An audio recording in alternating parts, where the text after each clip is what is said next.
Selamat datang kawan, di channel 100 News Sport, channel yang berisi seputar olahraga, jadwal pertandingan, hasil pertandingan, top skor, top assist, klasemen sementara, dan berita terbaru olahraga di seluruh dunia. Berikut ini adalah perjalanan menuju Praha, Republik Ceko dan jadwal final Europa Conference League 2022-2023. Pada laga puncak Conference League, akan mempertemukan Fiorentina dengan West Ham United. Berikut ini adalah perjalanan Fiorentina hingga mampu melaju ke laga puncak. Perjuangan Fiorentina diawali di fase grup, di mana Fiorentina tergabung di grup A. Pada pertandingan pertama fase grup, Fiorentina berhasil menang atas tuan rumah RFS, dengan skor akhir 0-3. Pada pertandingan kedua Fiorentina berhasil melibas perlawanan tim Turki yaitu, Başakşehir FK, dengan skor akhir 2-1. Pada pertandingan ketiga Fiorentina berhasil menang atas tamunya Har, dengan skor akhir 5-1. Pada pertandingan keempat Fiorentina mampu mengalahkan tuan rumah Har dengan skor tipis 5-1. Pada lawatannya ke kandang Başakşehir FK pada pertandingan kelima, Fiorentina harus mengakui kemenangan tuan rumah, dengan skor akhir 3-0. Pada pertandingan terakhir Fiorentina ditahan imbang oleh tamunya RFS, dengan skor akhir 1-1. Dengan seluruh hasil tersebut Fiorentina mampu finish di urutan kedua dengan koleksi 13 poin, hanya berbeda selisih gol dengan sang pemuncak klasemen Başakşehir. Dan Fiorentina harus melakoni laga play-off. Pada fase play-off Fiorentina berhadapan dengan tim asal Portugal, yaitu Sporting Braga. Pada leg pertama Fiorentina berhasil mengalahkan tuan rumah Sporting Braga, dengan skor akhir 0-4. Pada leg kedua Fiorentina kembali berhasil meraih kemenangan atas Sporting Braga, dengan skor akhir 3-2. Dengan hasil tersebut Fiorentina berhak melaju ke babak 16 besar dengan total agregat 7-2. Pada babak 16 besar Fiorentina berhadapan dengan klub asal Turki, yaitu Sivasspor. Pada leg pertama saat bermain di kandang, Fiorentina mampu menang dengan skor akhir 1-0. Gol tunggal Fiorentina dicetak oleh Antonin Barak di menit 69. Pada leg kedua Fiorentina bertandang ke markas Sivasspor. Pertandingan berakhir dengan skor 1-4 untuk kemenangan Fiorentina. Gol Sivasspor dicetak oleh Erdogan Yeşilyurt di menit 35. Dan 4 gol Fiorentina dicetak oleh Artur Cabral di menit 44, Nikola Milenkovic di menit 62, gol bunuh diri Dimitris Goutas di menit 78, dan Gaetano Castrovilli di menit 89. Dengan hasil tersebut Fiorentina mampu melaju ke babak 8 besar dengan agregat akhir 5-1. Pada babak 8 besar Fiorentina menghadapi tim asal Polandia, yaitu Lech Poznan.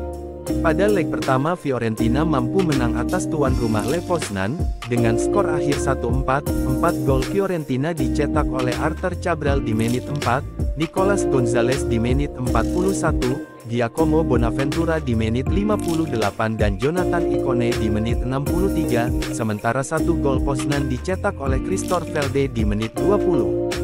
Pada leg kedua Fiorentina harus mengakui kemenangan Lech Poznan saat bermain di kandangnya sendiri, dengan skor akhir 2-3, 3 gol Poznan dicetak oleh Afonso Sous di menit 9, Christopher Velde di menit 65 melalui titik putih, dan Arthur Sobi di menit 69, dan gol balasan Fiorentina dicetak oleh Antonin Barak di menit 69 dan Ricardo Sotil di menit 78. Dengan hasil tersebut Fiorentina mampu meraih total agregat 6-4, sekaligus berhasil menghantar Fiorentina menuju babak 8 besar. Pada babak 8 besar Fiorentina berhadapan dengan klub asal Swiss, yaitu Basel. Pada leg pertama saat bermain di kandang, Fiorentina harus mengakui kemenangan Basel, dengan skor akhir 1-2.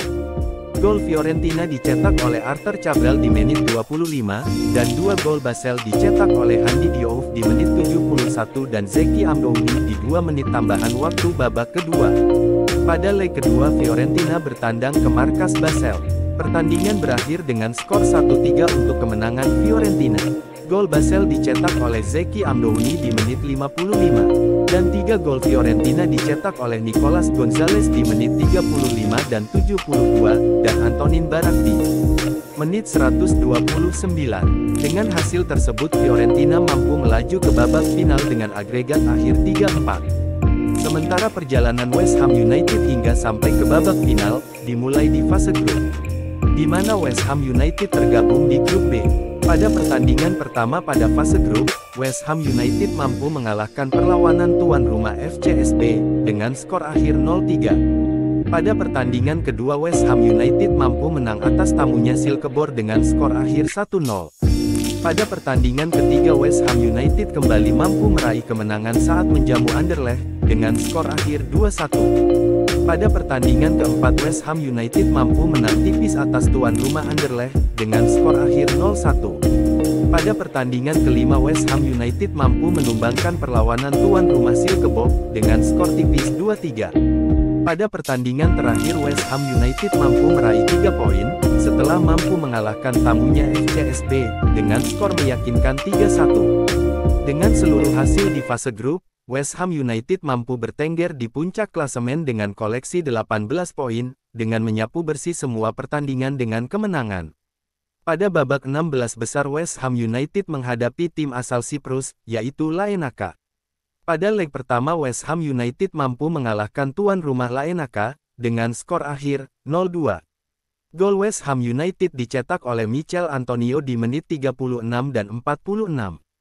Pada leg kedua West Ham United berpesta gol saat menjamu Laenaka di kandangnya, dengan skor akhir, 4-0, 4 gol West Ham United dicetak oleh Gianluca Scamacca di menit 20, Jarrod Bowen di menit 47 dan 49, dan Divine di menit 65.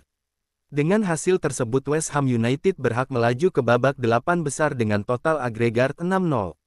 Di babak 8 besar, West Ham United menghadapi tim asal Belgia, yaitu Genk.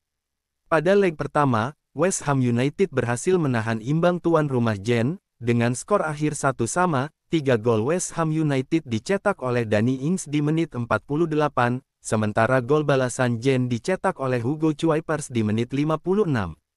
Pada leg kedua, West Ham United mampu mengalahkan tamunya Genk, dengan skor akhir 4-1. Gol West Ham United dicetak oleh Michail Antonio di menit 37 dan 63, Lucas Paqueta di menit 55 melalui titik putih dan Declan Rice di menit 58. Dengan hasil tersebut West Ham United mampu melangkah ke babak semifinal dengan total agregat 5-2. Di babak semifinal West Ham United menghadapi tim asal Belanda, yaitu AZ Alkmaar. Pada leg pertama yang berlangsung di London Stadium, West Ham United mampu mengalahkan AZ Alkmaar dengan skor akhir 2-1, 2 gol West Ham dicetak oleh Said Benrahma di menit 67 melalui titik putih, dan Michail Antonio di menit 75, sementara gol AZ Alkmaar dicetak oleh Rijani Reijnders di menit 41. Pada leg kedua West Ham United kembali mampu mengalahkan tuan rumah AZ Alkmaar dengan skor tipis 0-1. Gol semata wayang West Ham United dicetak oleh Pablo Fornals di menit 94. Dengan hasil tersebut West Ham United mampu melaju ke babak final dengan total agregat 1-3. Berikut ini adalah daftar top skor sementara. Zeki Amdouni dan Arthur Cabral di posisi pertama dengan koleksi 7 gol, Michail Antonio, Hugo Kuipers dan Luka Jovic di posisi ketiga dengan koleksi 6 gol, dan di posisi berikutnya ditempati oleh Artem Dovbyk, Nicolas Gonzalez, Yves Emmanuel Orban, Michal Skoras, dan Antonin Barak dengan koleksi 5 gol. Berikut ini daftar top assist sementara. Cristiano Biraghi di posisi pertama dengan 6 assist, di posisi kedua ditempati oleh Jasper Karlsson, Magnus Eriksson, Grigori Chakvetadze, Christian Coem, Darian Males, Mikael Ishak, dan Michael Lang dengan 4 assist, dan di posisi berikutnya ditempati oleh Joel Pereira dan Lucas Engel dengan 3 assist. Berikut ini daftar top clean sheet sementara. Alphonse Areola dan Philippe Bednarek di posisi pertama dengan 6 clean sheet, Simones Couvet di posisi kedua dengan 4 clean sheet, dan di posisi berikutnya ditempati oleh Omri Glais, Mohamed Sengezar, Paul Nardi, Hendrik, Alexander Popovic, Jakob Karlstrom, dan Pietro Traciano dengan 3 clean sheet. Dan berikut ini adalah jadwal final Europa Conference League 2022-2023. Kamis, tanggal 8 Juni tahun 2023, Fiorentina akan menghadapi West Ham United di Eden Arena, Praha Republik Ceko, pukul 2 WIB, disiarkan langsung di SCTV dan di aplikasi video. Dukung terus channel 100 News Sport dengan subscribe, like, komen dan share. Agar channel ini dapat terus berkembang dan menyajikan informasi menarik terupdate seputar olahraga dunia. Akhir kata. Salam olahraga.